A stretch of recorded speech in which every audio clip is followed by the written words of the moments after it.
할렐루야. 예, 한 주간 안녕하셨는지요? 지난 주간은 기온이 좀 올라가서 그렇게 많이 춥지는 않았던 것 같아요. 그런데 이번에는 먼지가 또 너무 많아가지고 오늘도 먼지가 많은 것 같은데요. 좀 목이 칼칼했던 그런 한 주간이었습니다. 건강하셨는지 모르겠습니다. 우리 성도님들 항상 건강하시기를 바라겠고요. 얼음 냉수와 같이 오늘도 하나님의 마음을 시원케 해드리는, 이 예배를 통해서 시원케 해드리는 우리 성도님들의 중심의 예배를 우리 하나님께서 기뻐 받아주시고 잘 박힌 목과 같은 그러한 말씀을 우리에게 심어주실 때에 큰 은혜 되시기를 바라겠습니다. 우리 성도 간에 한번 인사하고 시작하죠. 큰 은혜 받으세요. 예, 큰 은혜 받으세요. 예, 감사합니다.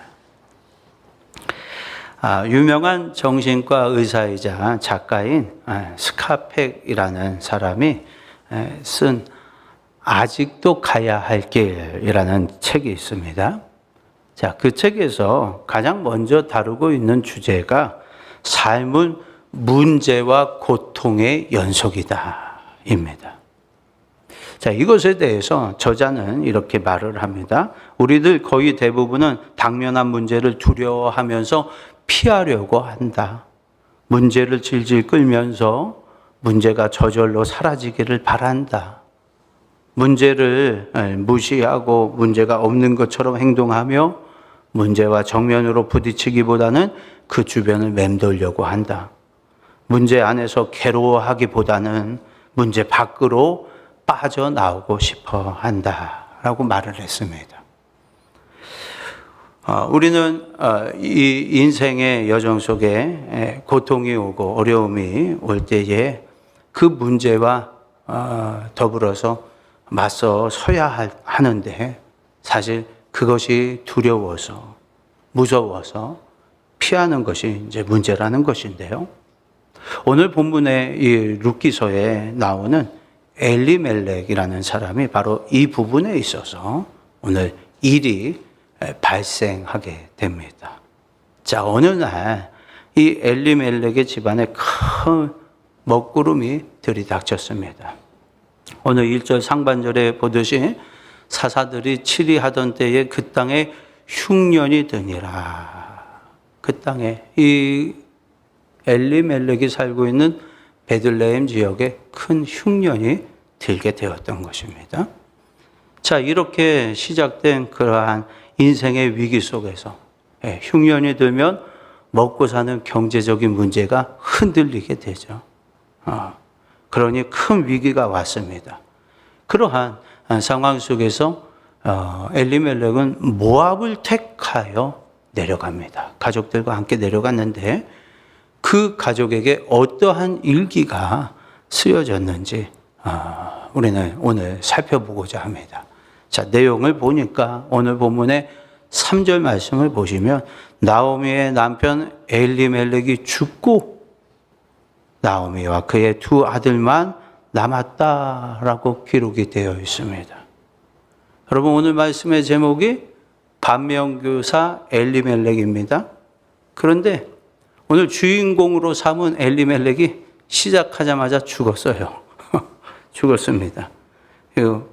원래 주인공은 드라마에서도 죽지 않잖아요. 끝까지 어떻게든 살아남고 만약에 죽더라도 마지막에 죽는 것이 대부분인데 오늘 주인공으로 삼은 엘리멜렉이 벌써 죽어서 설교를 지금부터 어떻게 해야 될지 모르겠습니다. 엘리멜렉이 죽었어요. 자, 반면교사로 우리에게 교훈을 주고 있기 때문에 벌써 죽은 것 같습니다. 자, 그런데 그 과정 속에, 그 죽음의 과정 속에 어떤 과정이 있었는지 성경에 내놓는 것이 없습니다. 자, 그리고 엎친 데 덮친 격으로 이 가족의 비극은 여기에서 그치지 않고 그의 두 아들인 말론과 기럯까지도 다 죽고 말았다라고 했습니다.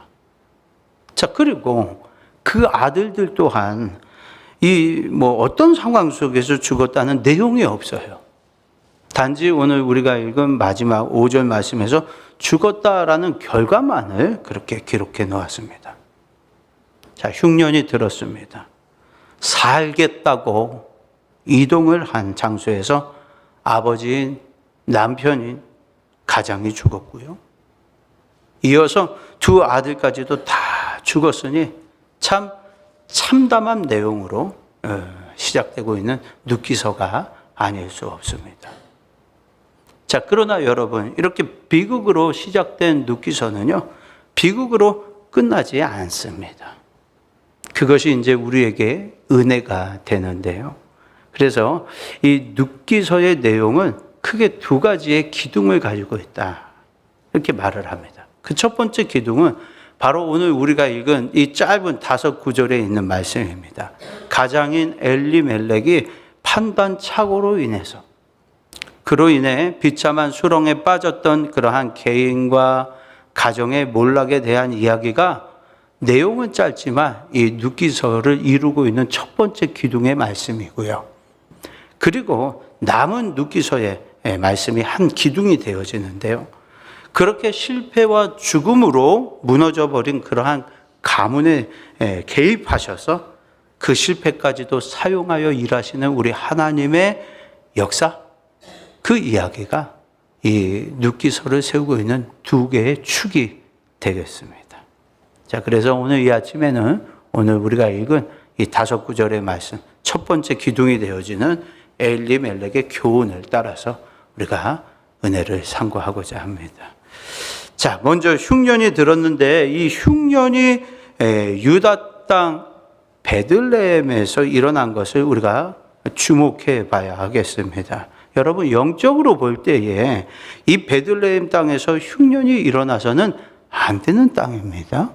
영적으로 볼 때 그렇죠. 왜냐하면 베들레헴은요, 하나님이 축복하신 약속의 땅이기 때문에 그렇고요.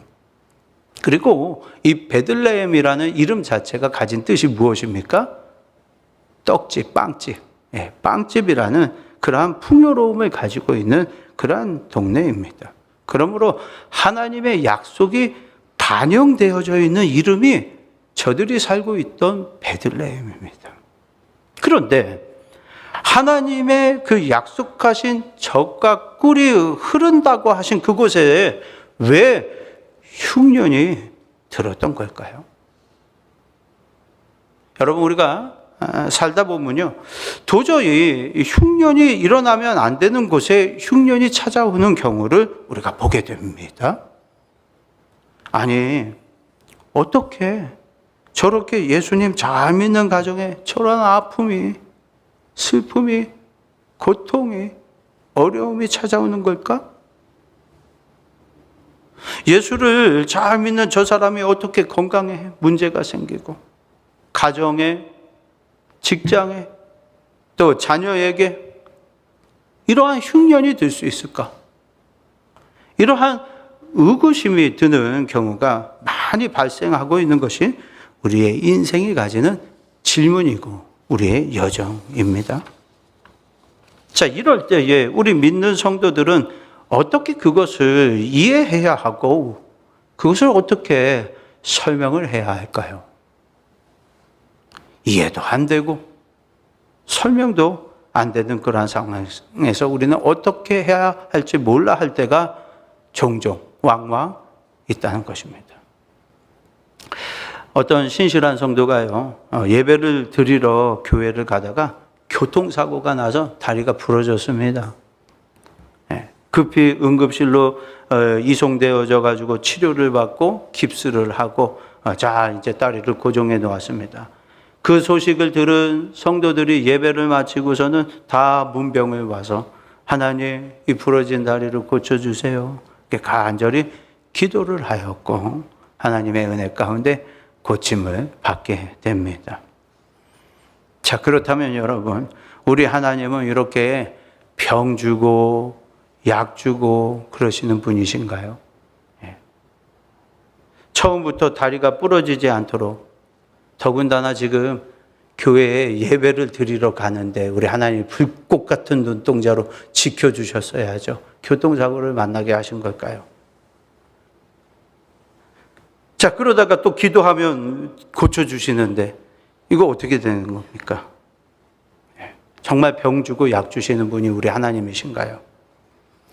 자, 오늘 적과 꿀이 흐르는 축복의 땅인 이 베들레헴, 흉년이 찾아왔다는 것은요, 빵집에 빵이 떨어진 격인데요.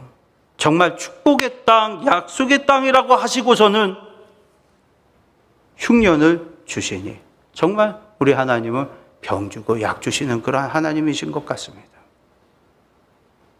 자, 그러나 이때에 이 엘리멜렉은요, 그것을 도망쳐서 살 길을 찾기보다는 하나님 앞에 나아가, 하나님 앞에 나아가 기도하면서 이 고난을 통해서 하나님이 나에게 지금 무엇을 말씀하려고 하시는지 이것을 살펴보며 하나님께로부터 살 길을 찾았어야 한다는 것입니다. 그러나 그가 그리하지 못했던 것이 오늘 비극의 출발점이 되었던 것입니다. 자, 이 엘리멜렉의 행적을 우리가 반면교사 삼아야 하겠습니다.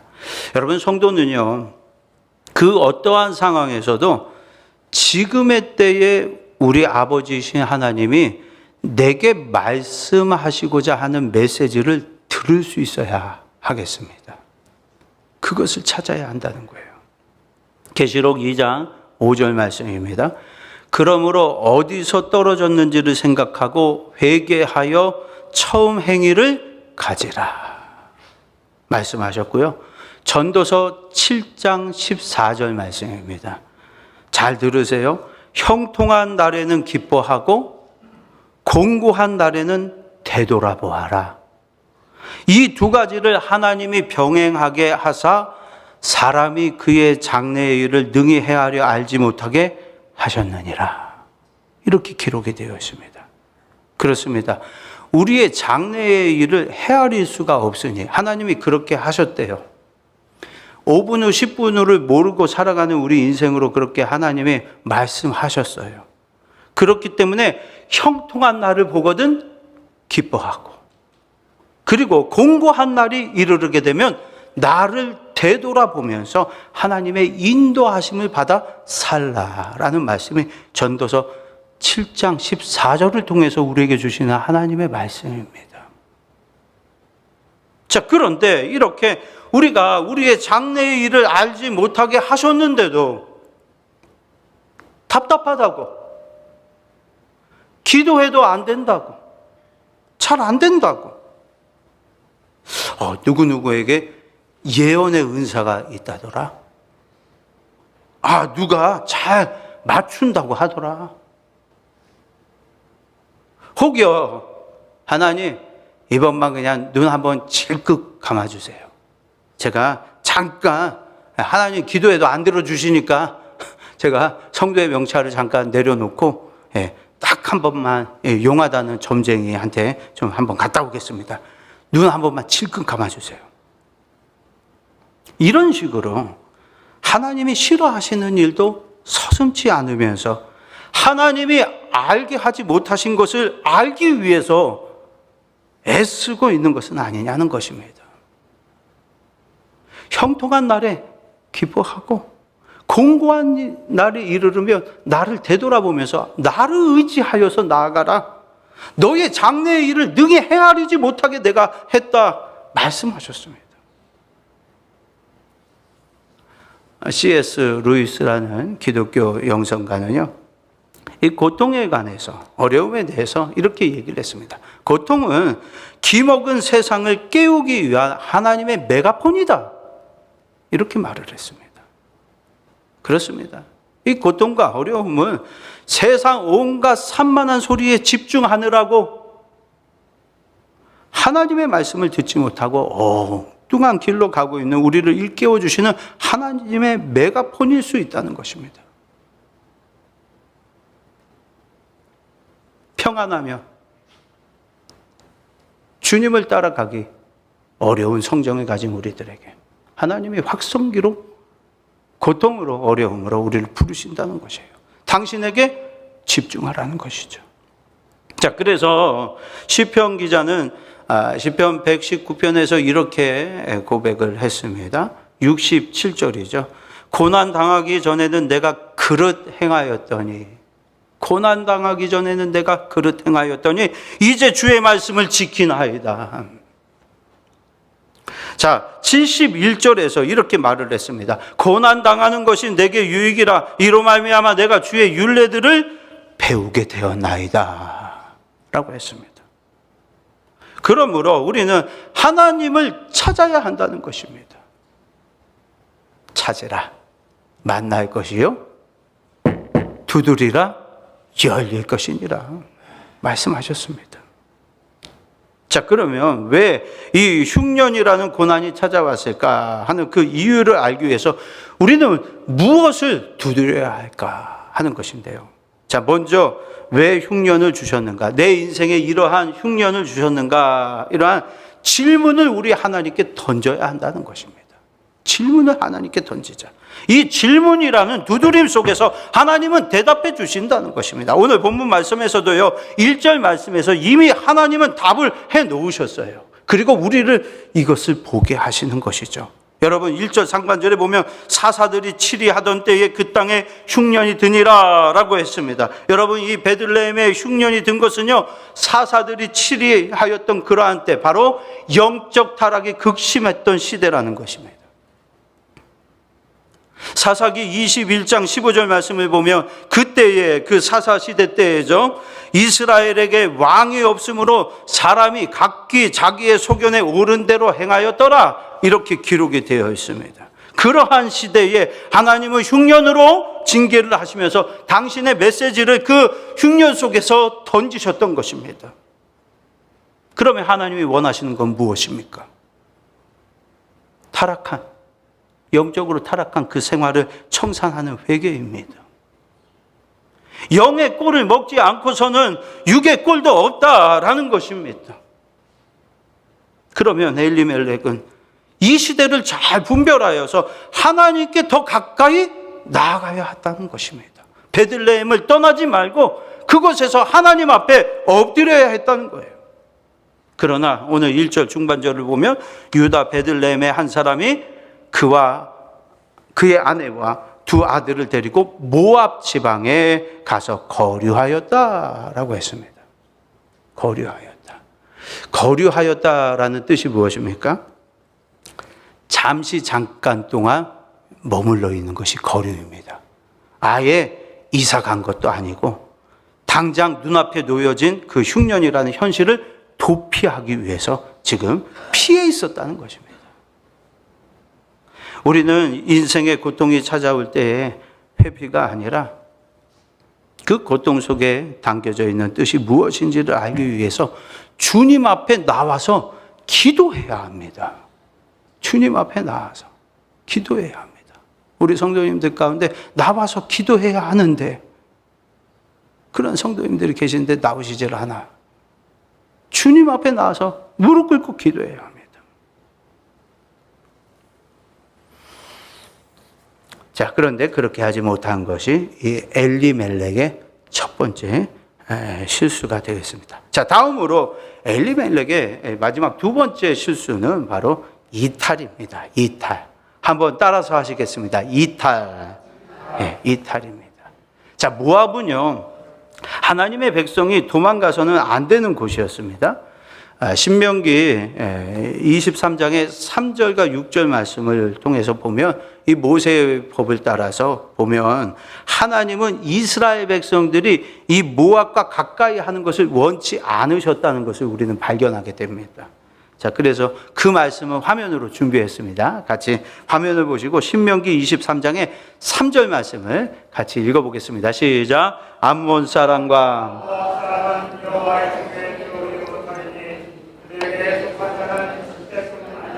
영원히 여호와의 총회에 들어오지 못하리라. 아멘. 하나님의 말씀인데요. 여러분, 그런데 엘리멜렉은 오늘 모압으로 도망감으로써 하나님의 마음을 아프게 한 큰 실수를 저질렀던 것입니다. 자, 그런데 여러분, 이 모압이라는 땅은요, 강수량이 풍부해가지고 초목이 잘 자라는 그런 비옥한 땅이었다고 합니다. 자, 그러니 우리가 이 영안을 가지고 사느냐, 아니면 육안을 가지고 사느냐에 따라서 모압이냐, 아니면 하나님이냐, 이것이 결정이 되어진다는 것입니다. 어려운 일 당할 때 나의 믿음 적으나, 그렇죠? 어려운 일 당할 때 저와 여러분 믿음이 큰 사람이 어디 있어요? 믿음이 크다고 생각했는데 내가 이것밖에 안 돼. 콩알만 하지. 그러한데 믿음을 보게 되죠. 나의 믿음 적으나 의지하는 내 주를 더욱 의지합니다. 살고자 하는 것이에요. 주님을 바라보는 것이죠. 주님을 더 가까이 하는 저와 여러분이 되었으면 좋겠습니다.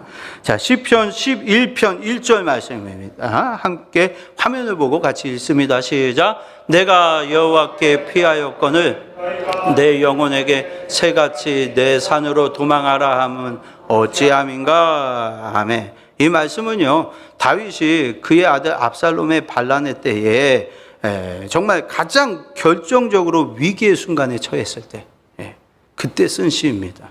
그런데 여러분, 그 가장 어려운 시기에 뭐라고 했어요?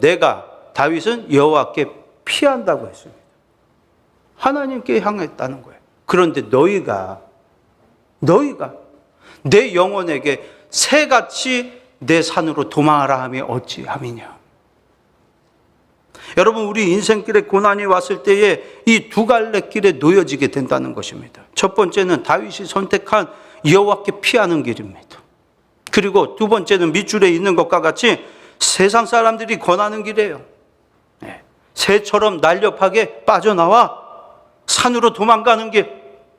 너가 쌓아놓은 그 산으로 도망가. 하나님과 멀어지는 길입니다. 많은 사람들은 산으로 도망하는 길을 선택하고요, 또 그렇게 하라고 말합니다. 그러나 이것은 하나님께로부터 우리의 이탈입니다. 하나님께로부터 멀어지는 거예요. 엘리멜렉은 오늘 이 부분에서 큰 실수를 했던 것입니다. 오늘 예배드리는 저와 여러분이 마음에서부터 행실까지 이탈되지 않도록 새롭게 하시기를 바라며 주님의 장중에 붙들림 받는 우리 성도님들 다 되시길 주님의 이름으로 축원을 드리겠습니다. 자, 그러나 여러분, 아까 처음에도 말씀드린 것처럼 룻기는 비극으로 끝나지 않는다고 했습니다. 하나님께서 이 가정을 위해서 축복을 준비해 두셨습니다. 아니, 남편이 죽고 두 아들이 다 죽었는데 여인들에게 무슨 축복이 있습니까? 자, 설교 처음에 말씀드렸어요. 룻기서의 또 다른 기둥은 바로 그 실패, 그 어려운 환난, 이것도 사용하셔서 일하시는 하나님의 성실하심이 있다라고 했습니다. 하나님의 그 정말 놀라우심은요, 바로 여기에 있습니다. 우리가 헤아릴 수 없죠. 이 시대가 사사시대라고 했습니다. 왕이 없어서 혼미하고 절망적인 그러한 타락의 시대인 이 사사시대에서 이렇게 정말 성도의 자세를 분간하지 못하고 실수하여서 모압으로 내려갔다가 망하게 된 그러한 엘리멜렉과 그의 두 아들들의 핏값을 받으시고는, 그 핏값을 받으시고는 그의 가문을 통해서 예수 그리스도가 이 땅에 오시는 초석을 우리 하나님이 놓으셨다는 것입니다. 여러분, 사사기, 룻기 다 사사시대입니다. 영적 타락의 시대입니다. 피 흘림이 없이는 제사함도 없습니다. 사함도 없습니다. 하나님께서 이제 사무에서 왕정 시대를 열어가시잖아요. 그것을 위해서 사함이 없는 그 상태로 넘어갈 수가 없는 거예요. 우리가 예수님 때문에 천국에 들어가듯이 이 사사시대를 종료하기 위해서 이 가문의 핏값을 받으신 거예요. 그래서 룻기 4장 17절 말씀을 보면요, 이 죽은 엘리멜렉과 그의 아들 기럨, 말론과 기련이죠. 그 기련의 미망인이 누굽니까? 며느리인 룻입니다. 이 룻이 이후에 보아스와 결혼을 하여서 아들을 낳았는데 그가 바로 이새의 아버지인 오벳이라고 했습니다. 오벳. 자, 그러니 룻의 아들인 오벳은 다윗 왕의 할아버지입니다. 그렇죠? 이새의 아들이 다윗이니까요. 하나님은요, 이 엘리멜렉의 가문을 통해서 사사시대의 핏값을 받으시고 이 땅에 영원한 왕으로 오실 메시아를 다윗의 후손으로 보내시려는 놀라운 계획을 가지고 계셨다는 것입니다. 여러분, 우리 성도님들도 지금의 자리, 지금의 실수와 실패와 어려움과 환난의 자리에 실망하지 마시고요. 하나님께서 놀라운 우리에게도 계획을 가지고 계신 줄로 믿고 선하신 우리의 목자 되시는 주님을 바라보면서 일어서실 수 있기를 주님의 이름으로 권면을 드리겠습니다. 말씀을 맺으려 합니다. 좀 죄송합니다. 지렁이 얘기를 할게요.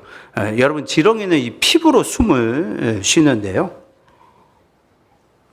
그런데요, 이 지렁이가 처하는 곳은 땅 속입니다. 거기 있어야지 지렁이가 살 수 있어요. 근데 비가 와가지고 땅 속에 물이 가득 차지면요, 숨쉬기가 어려워져서 가끔 자기의 있어야 할 곳을 튀어나와서 밖으로 나옵니다. 그러면 막 길가에도 나오고 아스팔트에도 나오고 저희 목양시 올라가는 계단에도 막 꿈틀거리고 막 왔다 갔다 해요. 그렇게 기어다니다가 사람에게 밟히고 아스팔트에다가 차 바퀴에 깔리고 그렇게 죽고 납니다. 자, 지렁이도 나름 자기의 살 길을 찾은 것이지만 자기의 삶의 자리가 있는 거예요. 거기에 지금 홍수가 났어요. 그래도 좀 견디고 버텨야 돼요. 조금 기다리면 물은 빠지게 돼 있어요. 그런데 그것을 참지 못하고 밖으로 나와서 이탈했을 때 결과적으로 비참한 결과, 최후를 맞게 된다는 것이죠. 여러분, 어려운 일 당할 때에 정말 나의 믿음 적어지지만, 그렇죠? 정말 적어집니다. 지난 금요일 찬양 기도회 시간에도 우리가 말씀을 나눴습니다. 히스기야가 응답을 받았어요. 그렇죠? 사네립의 군대에 고국으로 돌아갈 것이고 거기서 칼로 죽게 될 것이다. 하나님의 그 약속의 말씀을 이사야를 통해서 받았거든요. 그런데 아직 이루어지질 않았네요. 그렇죠? 그것이 빨리 이루어져야 되는데 이루어지진 않았고 그 다음에 왔던 것은 뭐예요? 사네립의 경고장이에요. 다시 한번 엄포를 놓으니까 히스기야가 두려웠고 무서웠던 것입니다. 그때 어떻게 합니까? 그 두려움과 무서움을 가지고 그 서신을 가지고 하나님 성전에 올라가서 펼쳐놓고 다시 기도하는 거예요. 두렵고 무서울 때 하나님을 향했던 거예요. 엘리멜렉과 같이 다른 곳으로 피하는 것이 아니라 하나님 앞에 나왔습니다. 오늘 이 모압으로 도망쳤던 엘리멜렉을 반면교사로 삼아서 하나님과 멀어지지 마시고요. 왜 이렇게 하셨나요? 왜 이렇게 제가 있습니까? 하나님께 질문으로 두드려서 응답 받으시고 실망하고 좌절하여 하나님께로부터 이탈되지 않도록 하나님 나 좀 꼭 붙들어 주세요. 하나님 나를 꼭 붙들어 주세요. 주님이 붙들어 주시지 아니하면 내 마음은 벌써 이탈되어 있습니다. 하나님 나를 붙잡아 주세요. 기도하시고요. 우리 하나님은 우리의 실수와 실패와 어려움, 환난, 슬픔, 고통까지도 다 사용하셔서 우리가 헤아릴 수 없는 더 큰 섭리를 보여주신다는 것을 믿으면서 전능하신 하나님을 믿으면서 말씀과 성령의 위로를 받고 힘차게 다시금 말씀에 손 붙잡고 일어서시는 우리 주양의 모든 예배를 깨우는 성도님들 다 되시기를 예수님의 이름으로 축원을 드리겠습니다. 기도하십니다. 우리 함께 기도하십니다. 하나님, 오늘 엘리멜렉과 같이 유관을 가지고 모압으로 내려가지 않게 하시고, 하나님 오늘 말씀을 통해서 내가 다시 유턴합니다. 주님께 옵니다. 하나님 나를 받아주시고, 내가 질문하여 기도하여 두드릴 때 하나님 열어주시고, 하나님 그 놀라운 축복을 저 가정을 통해서 메시아가 오게 하시면 그 놀라운 일을 이루신 것처럼 나에게도 선하심이 있는 줄로 믿고 하나님 기도합니다. 하나님 나를 도우소서. 금주간도 우리와 함께하여 주옵소서. 우리 주여 한번 부르시고 함께 기도하십니다. 주여